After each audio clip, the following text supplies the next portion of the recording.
Maxime Switek. Le vrai faux de l'info. Bonjour Jean-Philippe Ballas. Bonjour Maxime Switek. Ce matin, donc, la galère des enseignants. Avec Bruno Le Maire, le député UMP, invité de Jean-Pierre Elkabbach hier matin sur Europe 1. Comment peut-on accepter qu'en France, les enseignants soient la catégorie sociale parmi les moins bien traités de notre pays? Et en tout cas, une catégorie sociale qui, comparée à tous les enseignants européens, a les niveaux de rémunération les plus faibles.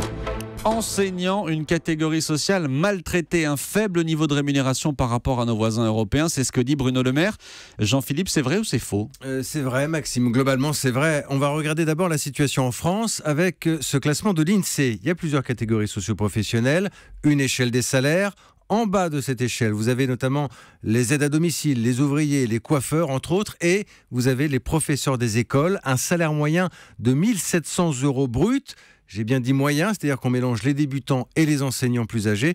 Cela nous donne un peu plus que le SMIC, qui s'élève aujourd'hui en France à 1 457 €. Bruno Le Maire fait aussi la comparaison avec nos voisins européens. Il dit que nos enseignants ont les niveaux de rémunération les plus faibles. Est-ce que c'est vrai là aussi ? C'est presque vrai. Alors notre source cette fois, c'est l'OCDE qui a répertorié les salaires de tous ces pays membres. Et pour que le résultat soit pertinent, qu'on ne fasse pas uniquement la valeur absolue, on a fait une série de calculs et on s'est concentré à l'OCDE sur le pouvoir d'achat des enseignants, je simplifie un peu. Mais pour un prof en début de carrière en école primaire, la France est mal classée, 19e sur 26, loin derrière le Luxembourg, l'Allemagne et la Suisse, tout en haut du classement.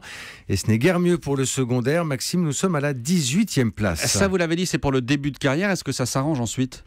Pas vraiment. Après 9 ans de carrière dans le primaire, par exemple, les enseignants français montent péniblement à la 17e place de ce classement de l'OCDE.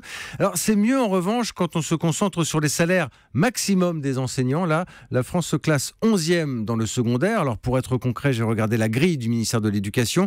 Pour un professeur certifié, on peut dépasser les 3 600 € bruts par mois.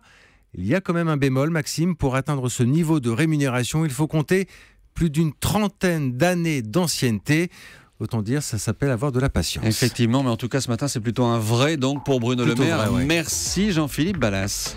Europe 1, 7h43. Et nous allons continuer à parler d'éducation avec un homme qui a créé en banlieue une école différente. Plus de discipline, plus de cours de français, des effectifs réduits, des profs présents toute la journée. Est-ce que ça marche ? Éric Mestrallet est notre invité dans 2 minutes pour l'interview vérité sur Europe 1. Tout de suite, bon réveil.